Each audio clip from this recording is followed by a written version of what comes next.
Hai semuanya, assalamualaikum warahmatullahi wabarakatuh. Ketemu lagi sama aku Hanifa. Apa kabar guys? Semoga kalian selalu sehat, baik-baik aja kayak biasa. Dan untuk kalian yang baru pertama kali nonton, selamat datang ya. Jangan lupa di like video ini kalau kalian suka, dan jangan lupa subscribe channel aku juga. Nah teman-teman, sebelum mulai kasusnya aku mau jawab pertanyaan kalian dulu. Jadi beberapa dari kalian ada yang tanya entah di kolom komentar video ataupun DM langsung ke Instagram aku tentang ini nih, baju yang aku pakai sekarang ini nih gitu. Kak, itu belinya di mana? Dan ada beberapa baju aku juga yang lain, sweater gitu, itu di mana belinya. Nah ini aku mau spill, aku beli di Pongpong Korea.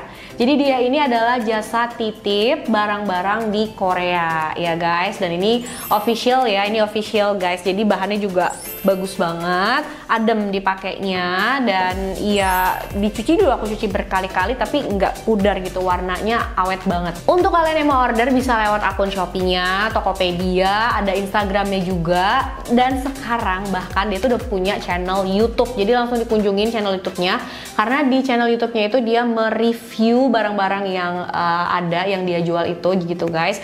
Jadi sebelum kalian beli, kalian itu bisa lihat dulu di situ secara detail ya di channel YouTube-nya itu barangnya seperti apa. Menurut aku ini ngebantu customer banget ya yang mau beli, jadi nggak bingung. Aku yakin pas kalian terima barangnya itu nggak bakalan mengecewakan. Aku peringatin dulu nih tapi sama kalian teman-teman, produk-produk mereka itu racun banget. Jadi pasti kalian kayak pengen order terus. Hati-hati ya. Oke guys, jangan lupa ya dikunjungin channel YouTube-nya, di subscribe biar kalian gak ketinggalan produk-produk barunya. Semua linknya itu udah aku taruh di deskripsi. Jadi kalian gak usah susah-susah cari, langsung diklik aja linknya di deskripsi video ini. Oke, happy shopping teman-teman.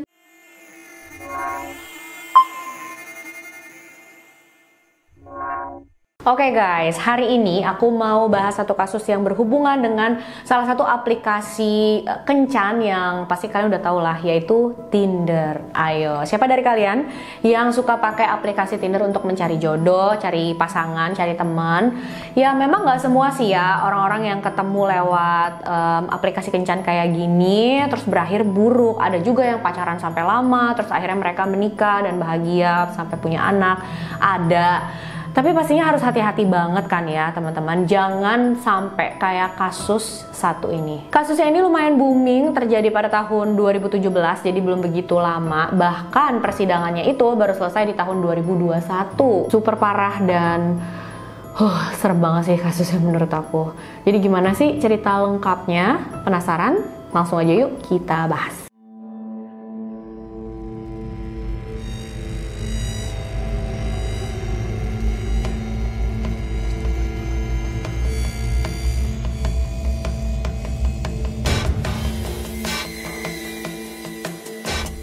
Kisah ini dimulai dari seorang wanita asal Nebraska, Amerika Serikat yang bernama Sydney Love. Dia lahir pada tanggal 21 Agustus 1993. Ayahnya bernama George, ibunya bernama Suzy. Sydney punya satu abang laki-laki bernama Levi dan satu adik perempuan bernama Mackenzie. Sydney dari remaja memang dikenal sebagai cewek yang tomboy.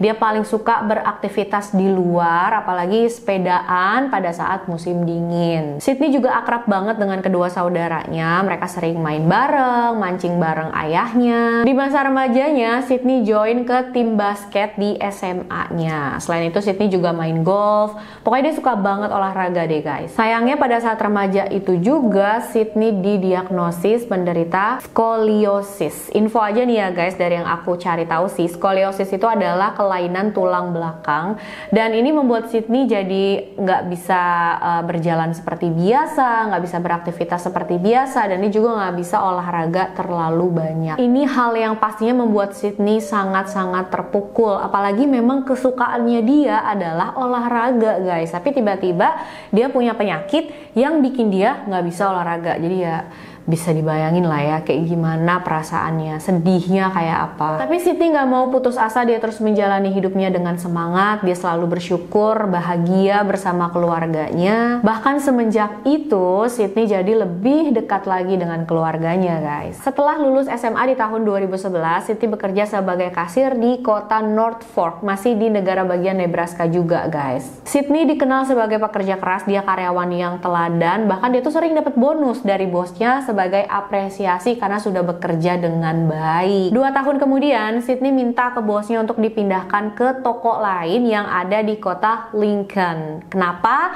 Karena abang dan adik perempuan itu tinggal di kota Lincoln itu ya teman-teman. Sydney pengen lebih dekat sama mereka. Dan akhirnya permintaan Sydney ini disetujui sama bosnya, pindahlah Sydney ke sana. Di sana Sydney tinggal di sebuah apartemen berdua dengan kucingnya aja guys. Setelah pindah itu Sydney seneng banget karena dia bisa dekat sama abangnya, adik perempuannya, dan adiknya yang bernama Mackenzie tadi juga sering main ke apartemen Sydney. Mereka sering masak-masak bareng, makan malam bareng, nonton film bareng. Kadang juga Mackenzie nih bantuin Sydney untuk beres-beres apartemennya. Abangnya yang bernama Levi tadi juga sangat bisa diandalkan. Kalau Mackenzie atau Sydney lagi ada masalah, abangnya langsung siap membantu. Pokoknya akur banget lah mereka bertiga ini guys. Sedikit gambaran tentang sifat dan kepribadiannya Sydney ya teman-teman. Dia itu dikenal sebagai orang yang baik banget, peduli sama lingkungan sekitar, dan dia selalu ingin membantu. Jadi kalau misalkan ada teman-teman, tetangga, atau apalagi saudaranya gitu ya kesusahan, dia itu nggak mau tinggal diam. Kalau dia udah tahu, dia pasti mau bantu. Contohnya ya, pernah suatu hari salah satu teman Sydney itu dipecat dari kerjaannya dan nggak punya tempat tinggal juga, nggak bisa bayar sewa kan. Jadi Sydney bilang, udah nggak apa-apa, kamu tinggal aja di apartemen aku dulu sampai kamu nanti dapat kerjaan dan sampai uang kamu itu cukup untuk menyewa atau membeli sebuah apartemen gitu. Bukan cuma menampung temennya itu aja, tapi Sydney juga ngajarin gimana caranya menghemat uang supaya cepet kekumpul, bisa bayar uang sewa gitu guys. Baik banget ya. Dan pada saat Sydney dewasa itu juga, dia mulai sadar tentang orientasi seksualnya. Jadi ternyata dia itu nggak tertarik secara seksual oleh pria, tapi malah tertarik dengan wanita. Sydney mulai download aplikasi Tinder. Di sana dia mulai cari-cari teman kencan, dan memang Sydney ketemu nih dengan beberapa wanita yang dia ajak kencan, tapi selalu aja ya si wanita ini mengajak Sydney untuk join ke dalam hubungan si wanita tersebut dengan pacar lelakinya.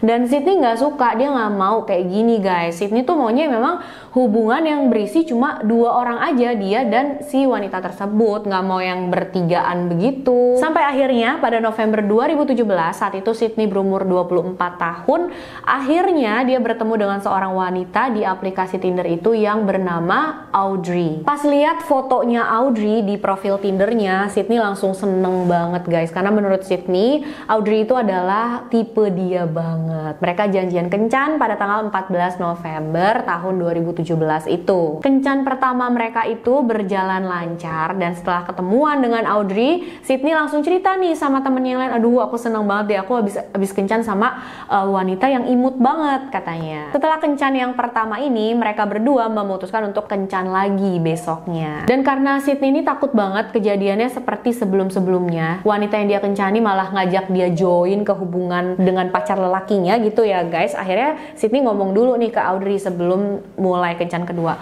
oh iya nanti kita kencan cuma berdua aja kan? Dan Audrey jawab, iyalah pasti, tanya gitu. Dan di situ Sydney udah seneng banget, wah akhirnya gitu loh guys.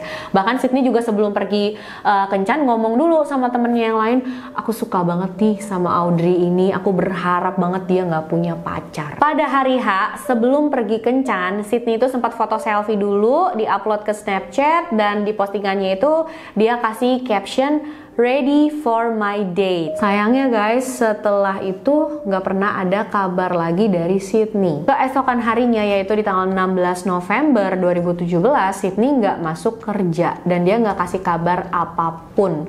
Menurut rekan kerjanya ini aneh banget. Rekan kerjanya tuh udah langsung berpikir, wah kayaknya ada sesuatu nih yang terjadi sama Sydney. Kenapa dia langsung mikir gitu guys? Karena Sydney itu seperti yang aku bilang tadi, dia pekerja keras, dia jarang banget nggak masuk kerja. Hampir nggak pernah bahkan ya. Dan kalaupun dia nggak masuk kerja, pasti dia bakal ngabarin, nggak mungkin menghilang begitu aja. Kekhawatiran rekan kerjanya ini semakin bertambah pada saat dia mencoba hubungin Sydney, tapi nggak ada jawaban. Dan pada saat rekan kerjanya ini menghubungi keluarga Sydney, ternyata keluarga Sydney juga nggak ada yang dapat kabar apapun dari Sydney. Nggak ada satupun dari mereka yang bisa menghubungi Sydney atau tahu Sydney ada di mana. Akhirnya orang tua Sydney memutuskan untuk melaporkan hal ini ke polisi. polisi. Hal pertama yang dilakukan petugas adalah memeriksa apartemen Sydney. Pada saat mereka sampai di sana, apartemennya itu rapih, nggak ada tanda-tanda orang masuk ke sana, tapi nggak ada juga Sydney di sana, guys. Kemudian petugas memeriksa sosial media Sydney. Saat itulah mereka menemukan foto selfie Sydney yang tadi dia posting ke Snapchat sebelum dia pergi kencan itu ya, teman-teman. Jadi dari situ polisi menyimpulkan kalau Sydney pergi kencan dari kemarin malam dan belum balik-balik sampai saat itu. Petugas pun sudah feeling kalau itu adalah tanda bahaya. Keluarga Sydney juga pastinya nggak tinggal diam ya, teman-teman. Mereka berusaha untuk menemukan Sydney juga. Ibunya yaitu Suzy memposting foto dan ciri-ciri Sydney ke Facebook, dan di postingannya itu ibunya juga bilang, tolong hubungi nomor ini kalau kalian tahu sesuatu tentang anakku. Petugas juga mengumumkan hilangnya Sydney ini di berita-berita, dan mereka juga membagikan tato yang dimiliki oleh Sydney. FBI bahkan udah ikut membantu nih, teman-teman, dan mereka memeriksa data HP-nya Sydney. Dari situlah mereka menemukan kalau sebelum Sydney benar-benar menghilang begitu aja, dia berkencan dengan seorang wanita yang bernama Audrey yang dia kenal dari aplikasi Tinder. Petugas pun langsung melacak lokasi HP Sydney terakhir berada, dan ternyata lokasinya itu ada di kota Wilbur, Nebraska, tepatnya di apartemen seorang wanita berumur 24 tahun yang bernama Bailey Boswell. Di apartemen itu Bailey tinggal bersama pacarnya, yaitu seorang pria yang bernama Aubrey Trail. Setelah dilacak nih sama petugas, ternyata Aubrey dan Bailey memang punya catatan kriminal yang lumayan banyak sebelumnya nih, teman-teman. Kasusnya itu ya termasuk pencurian, pemalsuan cek, obat-obatan terlarang, dan juga penipuan. Sayangnya nih guys, pada saat petugas datang ke apartemen mereka udah pergi, apartemen itu udah kosong. Akhirnya petugas nanya ke para tetangga di sana. Mereka bilang Aubrey dan Bailey tinggal di apartemen tersebut dari bulan Juni 2017. Mereka adalah penjual barang antik, mereka adalah pasangan yang pendiam, selalu bayar uang sewa tepat waktu, bahkan kadang Bailey dan Aubrey itu bayar uang sewa beberapa bulan ke depan. Dan menurut tetangganya yang ada di lantai atas, tepat di atas apartemennya Bailey dan Aubrey, pada saat kejadian itu dia mencium bau pemutih yang sangat-sangat menyengat dari apartemennya Bailey dan Aubrey. Selain itu, anehnya Bailey dan Aubrey mengatur suhu AC di dalam apartemennya jadi dingin banget. Padahal saat itu bulan November, itu musim dingin guys. Harusnya dia itu menyalakan mesin penghangat, tapi kenapa dia malah nyalain AC? Udah gitu dingin banget, aneh kan? Para tetangga itu juga bilang kalau mereka melihat seorang wanita yang mereka nggak kenal masuk ke dalam apartemen Bailey dan Aubrey pada tanggal 15 November. Pas banget tuh guys, sama harinya dengan kencan kedua Audrey dan Sydney. Nah, nggak lama setelah petugas datang ke apartemen mereka, Aubrey dan Bailey membuat sebuah video klarifikasi. Di video itu mereka bilang memang mereka pergi, tapi mereka itu bukannya pergi menghindari apapun, dan mereka juga katanya nggak melakukan kesalahan apapun. Bailey mengakui kalau memang dia punya akun di Tinder dan dia mengaku sebagai Audrey. Dia juga mengaku sudah pernah kencan dengan Sydney sebanyak 2 kali. Menurut Bailey, kencan pertamanya dengan Sydney, mereka itu keliling kota Lincoln sambil mengkonsumsi marijuana. Habis itu Bailey mengantar Sydney pulang ke apartemennya. Nah, menurut Bailey, kencan kedua gantian nih, Sydney yang datang ke apartemen Bailey. Dalam apartemen itu mereka mengkonsumsi marijuana, minum-minum. Setelah selesai, Bailey mengantar Sydney pulang, tapi bukan ke apartemennya, ke apartemen temannya Sydney. Ini menurut pengakuan Bailey ya guys. Bahkan menurut Bailey juga mereka sudah merencanakan untuk kencan selanjutnya. Di video itu Bailey dan Aubrey juga menyatakan kalau mereka sangat khawatir dengan Sydney dan berharap Sydney bisa segera ditemukan. Saat itu walaupun petugas memang sudah punya kecurigaan dengan Aubrey dan Bailey, tapi mereka belum bisa menangkap kedua orang ini ya, karena belum punya bukti yang cukup. Akhirnya petugas memutuskan untuk menggeledah apartemen Bailey dan Aubrey. Pada saat petugas masuk ke dalam apartemen itu, mereka memang mencium bau pemutih yang sangat-sangat menyengat. Dindingnya itu ya seolah-olah udah dibersihin pakai pemutih, kayak udah dibersihin banget gitulah guys. Sementara tempat-tempat yang lain itu kotor dan berantakan, barang ada di mana-mana. Ini membuktikan kalau Aubrey dan Bailey pergi dari apartemen mereka dengan tergesa-gesa. Selain itu guys, petugas juga menemukan tali yang biasa ada di leher anjing di dalam apartemen itu. Padahal Bailey dan Aubrey itu nggak punya anjing. Mereka juga menemukan lingerie, dasi dengan pin kapak, potongan kain, dan plastik yang berlumuran darah. Di apartemen itu juga petugas menemukan buku tentang anatomi manusia. Dengan semua hal yang ditemukan petugas di dalam apartemen itu, mereka bisa menyimpulkan kalau ini bukan kasus orang hilang, tapi kasus pembunuhan. Petugas mencari tahu di mana keberadaannya Aubrey dan Bailey. 2 minggu kemudian petugas berhasil menemukan mereka berdua. Ternyata di hari kejadian mereka berdua itu sudah pergi sejauh 321 km ke Clay County yang masih ada di negara bagian Nebraska. Petugas mulai melakukan pencarian di daerah ini dan pada tanggal 4 Desember 2017 mereka menemukan sebuah parit di sana. Di dalam parit itu ada kantong plastik sampah berwarna hitam. Pada saat petugas cek, ternyata di dalamnya itu adalah potongan tubuh manusia. Kemudian petugas mencari lebih jauh lagi dan mereka menemukan beberapa kantong plastik hitam lagi yang di dalamnya juga berisi potongan tubuh manusia lagi, guys.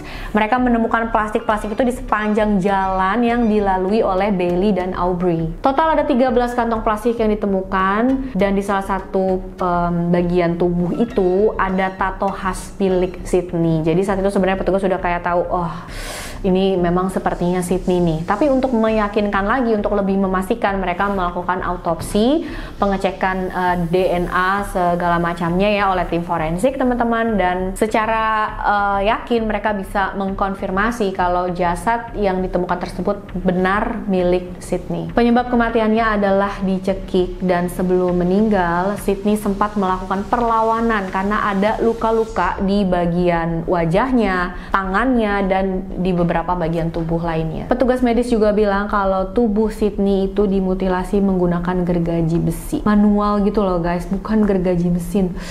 Aduh ya Allah, serem banget ya. Di saat yang sama, Bailey dan Aubrey berada di Taney County, Missouri. Di sana mereka ditahan oleh kepolisian Missouri karena sudah melakukan penipuan kepada pasangan lain sebanyak $400.000. Mereka juga dituduh membawa barang curian dari Nebraska ke Missouri. Dan tepat beberapa hari sebelum persidangan untuk kasus penipuan itu dimulai, Aubrey mengaku kepada petugas kalau dia bertanggung jawab atas kasus Sydney. Aubrey bilang ke petugas kalau dia, Sydney, dan 2 wanita lainnya melakukan aktivitas BDSM atau berhubungan intim yang sadis gitu loh teman-teman. Tapi 2 wanita lainnya itu nggak termasuk Bailey ya. Jadi Aubrey ini bilang ke petugas, saya yang bertanggung jawab atas kasus Sydney ini.